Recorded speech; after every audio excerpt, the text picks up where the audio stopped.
At 16 years old, Myron Golden watched his father do something most people only dream of. He quit his job. It wasn't reckless, it wasn't emotional, it was calculated. The decision to bet on himself to start a business. That moment planted a seed in Myron's mind. Maybe the safe path, the 9 to 5, wasn't the only option. Fast forward to today, Myron has built an 8-figure business, sold $40,000 coaching packages, $1 million programs, has over 1.1 million subscribers on YouTube, and taught thousands how to close high-ticket sales by focusing on one thing: value over price. But the road wasn't easy. From garbage collector earning $6.25 an hour to losing it all to making $6,200 in a single week that changed his entire view on money.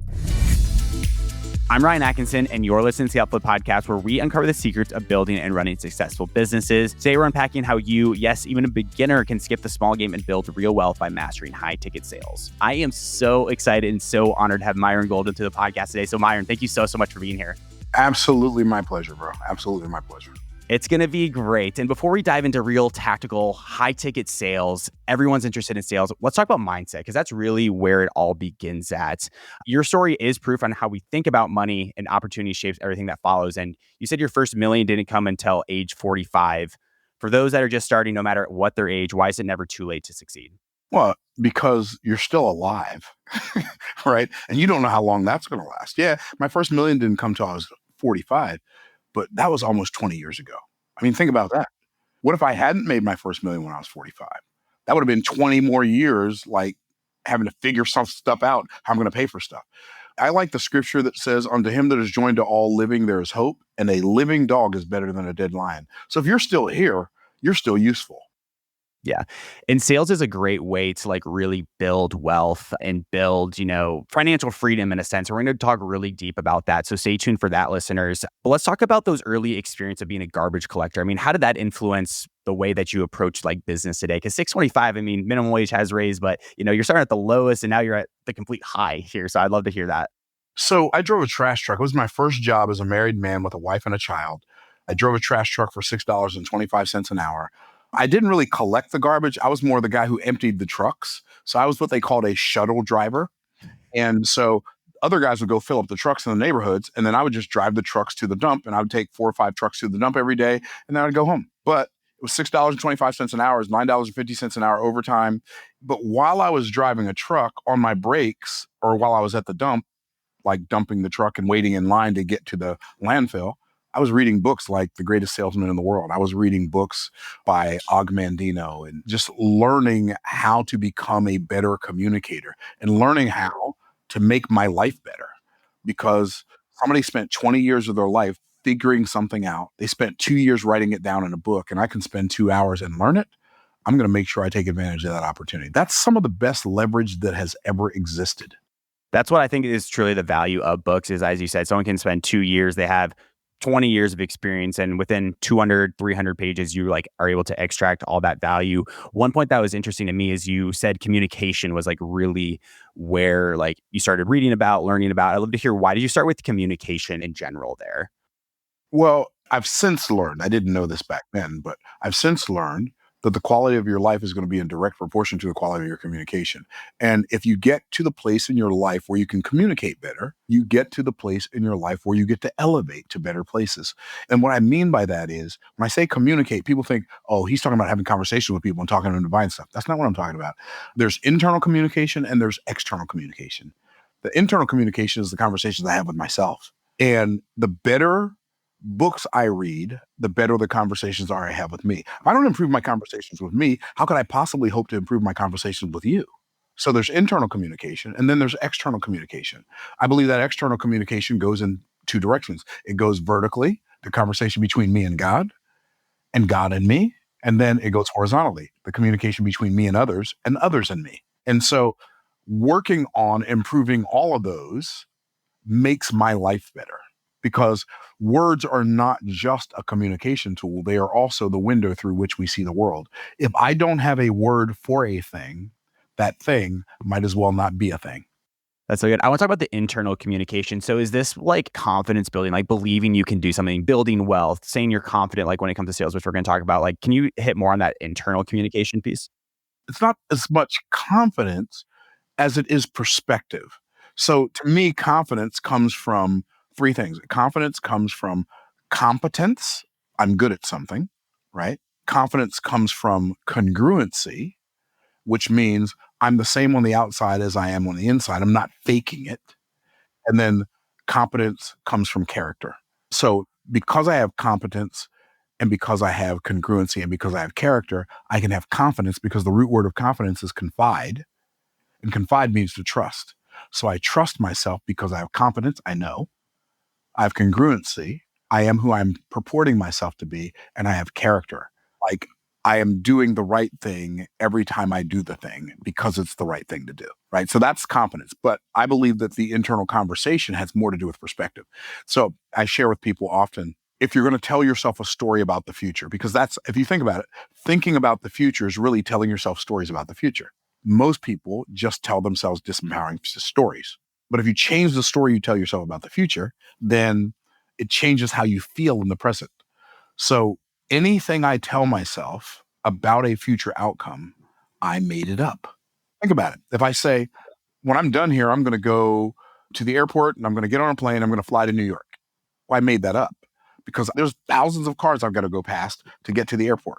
I don't know that one of them is not going to run into me. I don't know that the truck in front of me is not going to explode, right? I don't know that the plane's not going to crash. But I don't say, I hope when I'm done here on this podcast that I hope that I make it alive to the airport and then get on the plane. And I hope the pilot's not on drugs. And I hope that the plane doesn't crash. And the mechanic who put the plane together wasn't on drugs. And I hope that I make it there safe. I don't name all the potential contingencies. I just say, well, when I leave here today, I'm going to go to the airport, I'm going to get on the plane, and I'm going to fly to New York.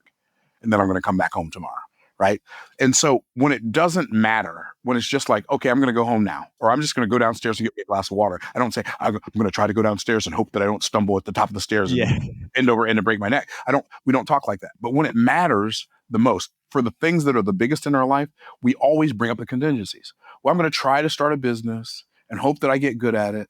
And maybe I'll be able to find some clients and perhaps, and so what we do is we bring up the contingencies, but all you're doing is making up a weak story for the future.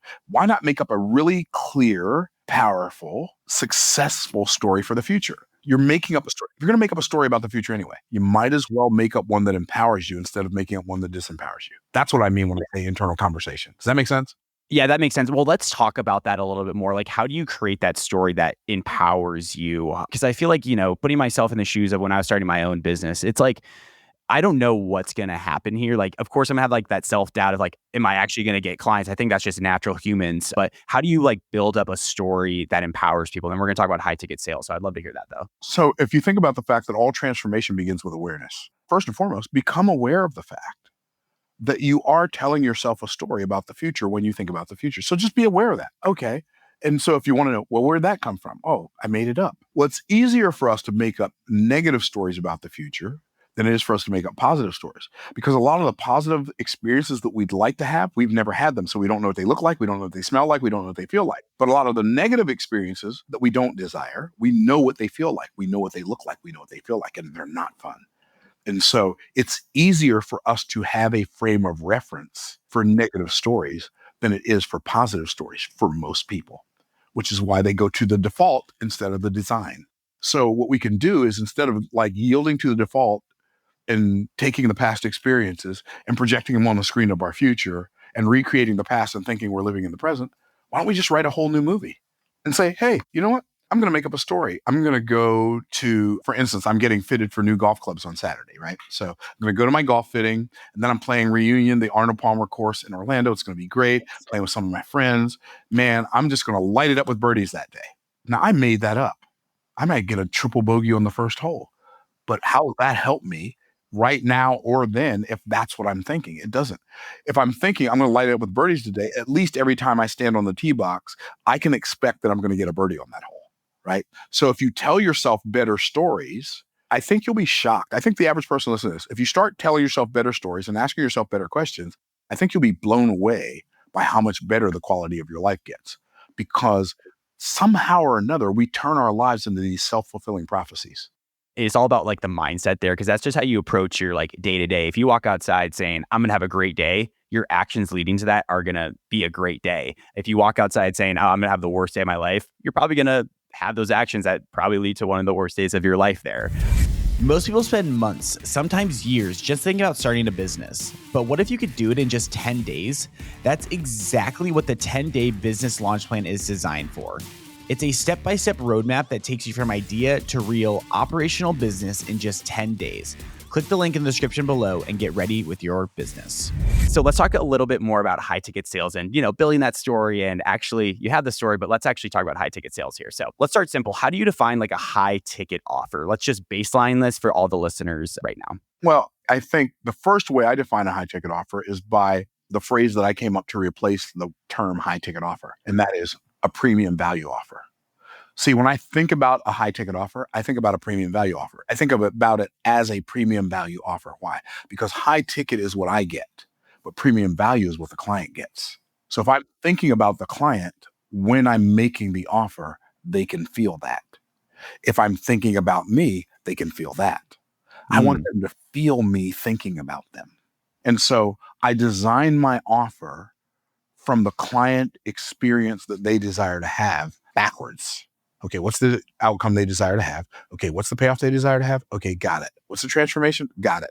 Okay, then I'm going to backwards extrapolate whatever needs to be put in that. I'm going to reverse engineer that outcome to figure out exactly what should go in it. And then I'm going to make that offer. So what is a premium value offer? It's an offer that brings a premium amount of value to the client that I'm selling it to. How much is it? It literally depends. It could be as low as $5,000. It could be as high as $1 million or $10 million. Now, I've never closed a $10 million offer, but I've closed quite a few $1 million offers. And like my lowest premium value offer is $27,000. We go from a $20 book, a $30 book, to a $100 challenge ticket, to a $297 challenge ticket, to people who want to ask me questions on a challenge, it's $797 challenge ticket. And then we go to everything after that's 27,000, and then 55,000, then 375,000, and then $1 million. So now when I'm thinking about those offers, I'm thinking about them, even the price point was reverse engineered from the outcome. I want to ask about this in like tactical. And can you give us an example of like building that backward? Let's just say a $10,000 offer. I just think of listeners and what they may be selling. Of course, some people are going to be much higher, but let's talk about this backwards. So we have a $10,000 offer. How do you kind of reverse engineer that to like lay the perception of being in the customer's shoes and giving them the value that they actually want for this premium value? So depending on what arena, I teach business owners how to scale. So if I want to sell an offer for $10,000, the first question I'm going to ask myself is, what would be a $100,000 result I can get for this person? What would I have to do to create $100,000 worth of value for them so that their payoff for saying yes to this offer is $100,000, or I'm either going to make them $100,000, I'm going to save them $100,000 in the next 12 months. That's the question I ask myself. And if I can make them $100,000 or save them $100,000, then I feel really good charging them $10,000. Why? Because nobody wants to buy something that's worth the money. People only want to buy things that are worth more than the money. So Ryan, if I said to you, tell you what, you give me $1 and I'll give you $1. Well, that's nothing, right? Like, how much do you have before the deal? How much do you have after? $1. How much do I have before the deal? How much do I have after? $1. What if we do it 100 times in a day? What if we do it 1,000 times in a day? You give me $1, I give you $1. At the end of the day, how much do we both have? $1. It didn't change either one of our lives. But if I said to you, Ryan, tell you what, you give me $1, I'll give you $10. Is that a good deal for you? I would say yes, in a heartbeat. In a heartbeat. How many times will you do that deal with me? You give me $1, I give you 10. Infinity times. Infinity time. That's the point. Now, why are you saying that? Well, you're saying that because the payoff is 10 times greater than the payout. So that's how I figure it out. So what do I have to do to get a client $100,000? Well, maybe they're doing $100,000 a year right now, and maybe they're just generating 100 leads a month, and they're converting 10% of those leads on $1,000 offer. So they're making $10,000 a month, which is $120,000 a year. Okay. So if I can just help them double their leads, that's worth $10,000. I can show, if I just help them get twice as many leads, that's worth $10,000. Or if I teach them how to sell better, so that instead of converting 10%, they convert 20%. That also doubled their business. But if I do both, it quadrupled their business. Obviously that makes sense one-on-one here, but clients are always like, or prospects are always just like, okay, well, do I actually trust this guy? Like, how do I know this is actually going to work? Like, how do you build that value in that social proof? Is it client results? How do you like really hit home? Like, you spend $10,000 with me, you're going to get $100,000 back. That part's easy for me because of my focus in business is not making money. My focus in business is proving to people that I can help them by actually helping them. What does that mean? So, as you know, I have a YouTube channel. I have 1.1 million subscribers on my main YouTube channel. And then I have a Bible study channel that'll break through 100,000 subscribers next month. Okay. So, Daniel Priestley, you probably know who Daniel is, but Daniel Priestley, the author of Key Person of Influence and Oversubscribed. I saw him on a YouTube video one time. He said there's a researcher, Robin Dunbar, who came up with this discovery called Dunbar's numbers, that it's called 7-11-4. And so people need to spend 7 hours with you over 11 different interactions on at least 4 platforms before they feel like they know you, genuinely like you, and believe they can trust you.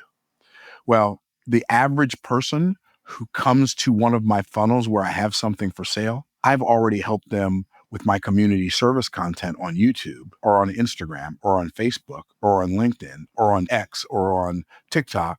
So they're like, man, the biggest question I get is not, can this person really help me? The biggest question I get literally almost every week on my YouTube video, somebody says, how can this dude give us this much good information for free? Well, it's not free.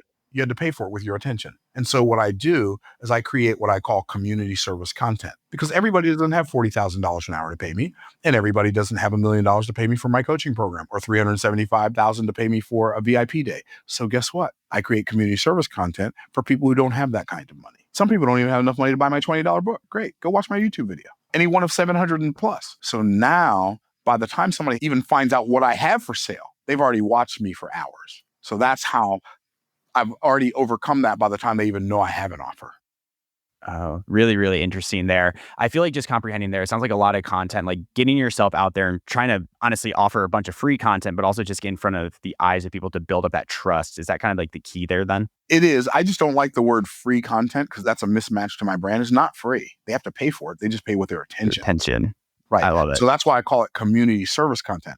It's the content that I create that serves my community without them having to pay me money, but it's not free. That's a really good perception, like kind of framing there as well. So if someone is building like their first high ticket offer, then like where would you advise them to start? Is it with content? I would advise them to start with finding a big pool of people that have a huge problem and then pockets deep enough to pay to solve that problem. You want to get rich? Sell to people who have money and big problems. Getting rich is easy if you can sell to people with big problems and big deep pockets. It's just big pool of people, big problem, deep pockets. That's it. That's where you start. What's that? That's all you need. I would ask, like, so what are some of those industries then? Because people are gonna be like, okay, Myron, like I hear that, I understand that, but like, where the heck, like, what industry is that? Who has the deep pockets? Like, I'm a beginner here. Let's take somebody who people think are rich. People think lawyers are rich, right? Because they charge $700 an hour for a billable hour, $400 an hour. Like, I don't even want to have a conversation with you for 5 minutes to talk about $500 an hour. So lawyers, guess what? You have to go to undergraduate school for 4 years before you can become a lawyer. Then you have to go to law school for 3 years. Then you have to pass the bar exam. And in all of that training, guess what they did not teach you? How to get a client. They did not teach you one thing about how to get a client. And lawyers don't realize it, but lawyers are in sales. They're selling people on the idea that they're the best lawyer, the one they should pick to do their legal services. Same thing is true about doctors. It doesn't matter. You go to school to learn how to do any type of business, whatever. The thing they don't teach you how to do is get clients. So cosmetic surgeons, cosmetic dentists. The list goes on and on and on. Real estate agents. Real estate agents don't know how to sell houses. They get a license. They study to learn how to pass the real estate exam. They don't learn how to sell houses. The average real estate agent doesn't even know whether they make most of their money off of getting listings or most of their money off of actual money. I know they make more money if they list more houses, but they don't know when their income, whether most of their revenue is coming from listing houses or selling other people's listings. They don't even know. Business owners are clueless about where their business comes from. So what business is that? All of them. Coaches know how to coach. They don't know how to sell. Authors, they know how to write books. They don't know how to sell books. Like, all of these people have big problems, and many of them have deep pockets. I love that. Would getting them leads then and like learning sales and like how to get a lawyer 5 new clients. That's really like what it sounds like a real ballpark item for people to offer. And then they're offering the premium price then. 100%. There was a gentleman here in my studio this morning for our YouTube Live, and he creates videos for clients. And I think he said his top package is 20 videos for $32,000 for businesses. Like, that's really simple. I'm going to create you 20 pieces of content for $32,000. Cool. Sounds like you got it figured out, bro. I want to ask about transparency and pricing then, because obviously, these aren't, I'm not buying a t-shirt off Amazon here for $20 where I'll just buy it within an instance. I mean, we're talking, you said 10,000, 55,000, 200,000, $1 million deals here. I mean, talks about like the sales process. Obviously, all those are different processes in itself then, but like, how do you really get that right to build that value, the storytelling? Love to hear that. Have you ever gone to the mall around Christmas time when people are Christmas shopping? It's hectic. Yeah. It's nuts. I don't like to, but I will. Right. Have you ever noticed that the only stores that have lines out the door and around the corner are Louis Vuitton and Coach and all these high-end stores? They're the ones with the lines out the door. How's that possible? Like, everybody else just has people trickling in and out, but these guys have people lined up. I'll just stand here and wait for an hour so I can get in Louis Vuitton and pay $800 or $1,200 for some sneakers. Why? Well, because price contributes to perceived value. So it's easier to close premium value offers than it is to close core product offers, because premium value buyers know what they want. Like, when I bought my Rolls Royce, nobody had to talk me into that. I already knew I wanted a Rolls Royce. I just had to figure out which one I wanted. Does that make sense? So premium value buyers are not price shopping. They're looking for what they're looking for, and they're looking to do it in the least amount of time possible with the least amount of hassle. Easiest people in the world to sell to. Just from my own sales experience here, I feel like honestly, the hardest products to sell is like when you're like middle of the packed price, because either you're like the cheapest option where people are like, well, whatever, like I kind of know what to expect here, or you're the premium quality as you're talking about here, where like, I know this is going to be good. This is a premium price. I know what I'm going to get. It's that middle of the pack pricing where people are always like, I don't really know. Like I could go cheaper. Because they're basing their prices off analogy instead of first principles. They're looking around what everybody else is charging. I'll charge something like theirs, maybe $50 more or $50 less, but you're indistinguishable between you and everybody else who says they do the same. See, the difference between those level of entrepreneurs and me and the people who think they're my competition is, like, the people who think they're my competition don't have $1 million offer. They don't have a $375,000 offer that people regularly pay for, right? We've sold 4 of them so far this year. $375,000, right? And by the way, 4 $375,000 offers is more than $1 million just from 4 clients. Think about that. What's nice about that too is like when you're super highly priced, you may have less clients, but you can actually serve them better. Serve them way better. And guess what? They actually do what you say. It's mind-blowing. They're like, I ain't paying this joker this much money, and then not doing it. That's a great point, actually. I've just with my own company as well. A lot of times, like, we are the video experts. Like, we know exactly what we're doing with video here. Sometimes, like, our clients don't even listen to us. I feel like, honestly, we are in like that middle of the price. That's why this is like such a light bulb moment for me. As your premium, as you're saying, they're going to pay for what they get. 100%. If you charge more, people are more likely to do the work. Jesus said the heart follows the pocketbook. Where your treasure is, there will your heart be also. I'll tell you another great benefit of premium value offers. It like absolutely eradicates shiny object syndrome. Charge your clients so much they don't have any more money left over for shiny objects. They have to do your thing.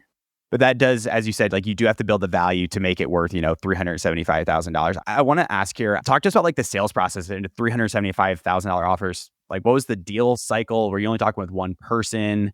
It's pretty easy. Here's why. I'm jealous. You don't have to be. It could work for you as well. So we have a coaching program called King Solomon's Court. King Solomon's Court is $55,000 a year. So when I first came up with my VIP day offer, it was $200,000. I made the offer to a couple of people who are already in my coaching clients. They had already gotten results, right? So I'm not making this offer to cold traffic. So I made the offer, 2 of them bought it. Cool. Then a few months later, I made the offer in one of my fulfillment events with my entire mastermind. I said, guys, here's the deal. If you want this offer, this was back in 2022, in October of 2022. I said, if you want this offer at this price, at $200,000, you better buy it now because it's going up after this. You'll never be able to get it for $200,000 again. And so in 2023, we raised the price to $350,000 from $200,000. Guess what happened? 16 people that were at that event bought that offer for $200,000, right? And then the next year we sold 12 more because I raised the price of $350. We sold 12 more at $350. And I told them last year, I told them in 2024, I said, hey, if y'all want this offer for $350,000, you better get it now because next year it's going up to 375. We raised it to 375 in January of this year. So it is what it is. And see, we've had so many people get so many results, like $1 million days, not just because they bought the offer, but because they bought the offer and did the things that we told them to do, right? Yeah, you're actually getting results from this. I want to ask as well, like the importance of throwing like timelines in, like scarcity, urgency. It sounds like right there, I mean, there was some urgency, like, hey, this price is increasing, you need to buy in. I'd love to hear how you incorporate, timeline, scarcity, urgency, because Psychology of Persuasion, one of my favorite books ever written. I think it's so good. It has a lot of those principles, but I'd love to hear how Myron's doing it with that. The prices going up is one of the best timelines you can ever use, right? Because that's real. Either the price goes up or it doesn't. If the price doesn't go up when you said it's going to go up, nobody will ever believe anything you say again. Like if I say something, oh, you can take it to the bank now. This is what we're going to do. I don't care if I don't sell anymore ever.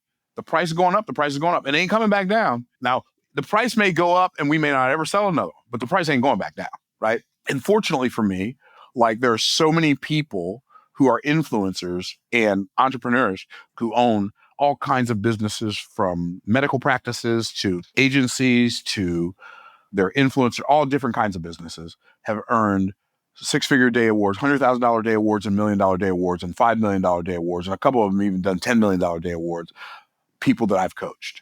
So, and if I started naming those people, you would know who a lot of them are, right? And so guess what? The word gets around. Oh, this person coached with Myron. He had $1 million day. This person coached with Myron. He had $1 million day. This person goes. So now, like, the legend of you precedes you. But the most important thing you've got to do is you got to make sure that when they experience you, that the experience is better than the legend. It's okay for your legend to precede you. It's not okay for your legend to exceed you. Mm-hmm. So it sounds like you're really like there, like you need to deliver on what you're offering. I mean, if you're selling $375,000, you have to deliver on that. If you're selling a $3.75 offer, you better deliver on your promises.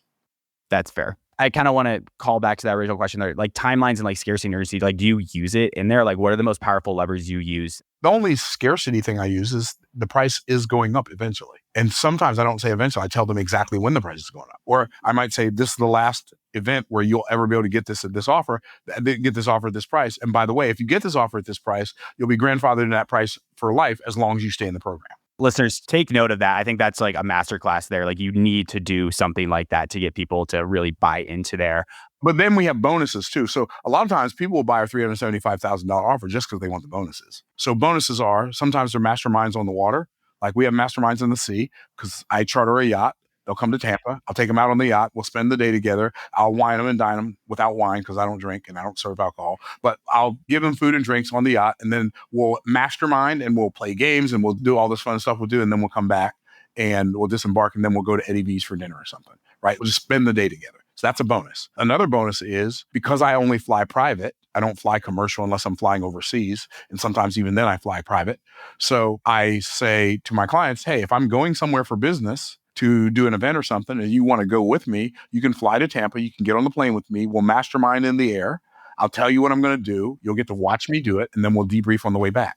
So, and I've got VIPs who've been on 6, 7, 8, 9, 10 masterminds in the sky. It's amazing. Like it's just like building the value, the bonuses. You have so much content there that like people just trust you so much. Right, exactly. And then, so the VIP day is just 8 hours of coaching with me, one-on-one. But I also throw in King Solomon's Court, my high-end coaching program, as a bonus. I throw in my $27,000 offer as a bonus. And then, in addition to that, in the Masterminds in the Sky, they get an interview on my YouTube channel and they can promote whatever their offer is. So the first person that ever bought this offer from me, Marvin, he promoted his challenge on my YouTube channel, or maybe it was a live event. I don't remember. It was either a challenge or a live event, a virtual event or a live event. He did $6.7 million in sales from that event. So it more than paid for itself.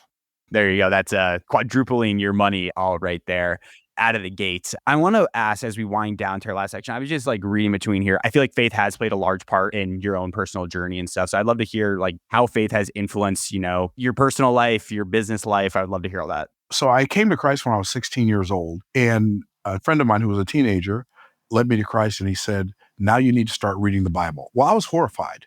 I had never read a book before in my life other than a comic book or a karate book. And now I got to start reading this big, thick book with little bitty words, 2 columns, and no pictures. I was like, this is not going to be fun. But I started reading it. And when I started reading the Bible, I was kind of blown away because I thought I was going to find out about religion in it. And instead, I found out about practical strategies for how to live my life better. I was blown away. And I kept reading. I kept finding more and more and more and more.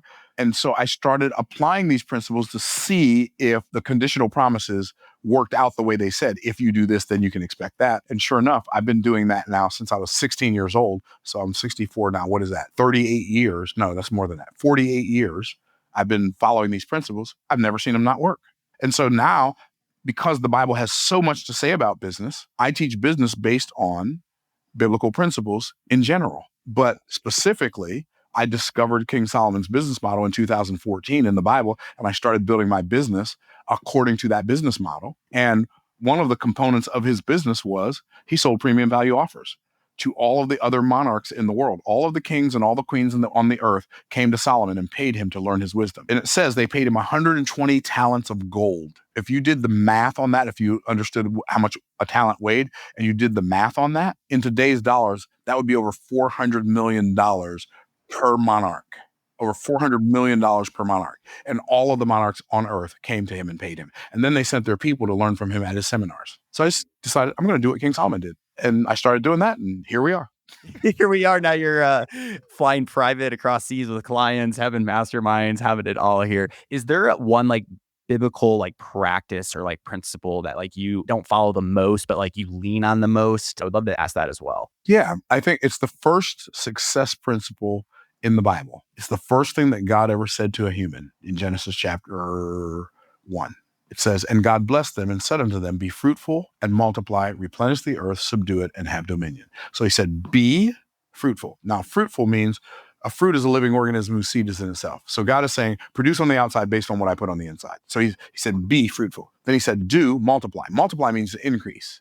Do replenish. Replenish means to fill up. Do subdue. So he said, be do. Subdue means to trample. In other words, disruption always follows intention. So when you set out to do something good, the first thing that's going to show up is something difficult. So you stomp what's trying to stop you. Okay. So be, do, and then have dominion. So here's the principle. Be, do, have. That's the success principle that I lean on the most. Be, do, have. Everything in nature follows be, do, have, which means don't be, can't do, can't have. Be a little, do a little, have a little.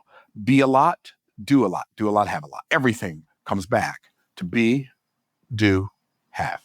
That's so good. That's going to be one of my takeaways for this. Let's dive into our Fan Blitz questions. So these are questions submitted from our community listeners. If you want to join in on world-class entrepreneurs, go to www.youtube.com/upflip and submit your questions there. But Myron, ready for our last 5 questions here? I'm ready, bro. Let's do it. Number 1, biggest myth about closing high-ticket sales. That what people think is high ticket is high ticket. People think $5,000 is high ticket or $7,000. The biggest myth about it is thinking that what they think is high ticket and as high as they can go. That's the biggest myth. I like it. Number 2, the craziest offer you've ever successfully sold. $1 million. Somebody pays me $1 million. It's called King Solomon's Royal Family. They get 4 VIP days in 1 year. They get 2 interviews on my channel. They get to interview me twice on their YouTube channel. That is insane. What's one thing you spent big money on that was 100% worth it? Oh, the thing that I've spent the most money on probably in my life is coaching, and all of it was 100% worth it. That's great. What's your go-to book recommendation for mastering sales? Favorite sales book? I'm just going to say The Greatest Salesman in the World by Og Mandino. I'm going to go with that because I keep thinking of other books and then I come back, Greatest Salesman in the World. No, Greatest Salesman in the World by Og Mandino. If you could only teach one sales principle for the rest of your life, what would it be? Make more offers. Myron, you have been a phenomenal resource for this podcast. So thank you so much for being here. It sounds like I need to check out Myron's YouTube channel, check out his website, check out anything. Where can they connect with you and do so at? Yeah. So if somebody just wants to follow my YouTube channel, it's just my name, Myron Golden, MYRONGOLDEN. Be careful for the AIs. If it's not me really animated like a real human being talking, it's an AI clone version of me. Don't trust that. Unfortunately, they're popping up all the time. On Instagram, again, Myron Golden. If you want to have a really unique experience and learn how to grow your business, take the Make More Offers Challenge as a VIP. Go to makemoreofferschallenge.com. It'll change your life in ways you cannot imagine. Listeners, that was an amazing episode with Myron. 3 quick takeaways for you. Number 1, anyone can do this. I think we opened up very nicely with the mindset about high ticket sales and being able to actually do this. Number two, a piece of advice I like for him is building scarcity and urgency, saying like, hey, this offer is going to increase by 50%, 100%. If you get in now, you are grandfathered into it. I really like that tidbit from him there. So number three, we talked about it with Myron at the very end, but maybe you're not in a sales slump, but maybe this offer just sucks. So you need to be thinking about building an offer that people actually want to have, whatever that perceived value is. You got to like 10x it somehow. He gave the example of the dollar. If he gave me $1, no. If he gave me $10, yes. So great episode with Myron. Check out all of his links and we'll see you on the next episode. Myron, thank you so much for being here and thank you so much for the opportunity. My pleasure, man. Thank you for the opportunity to have a conversation. It's fun.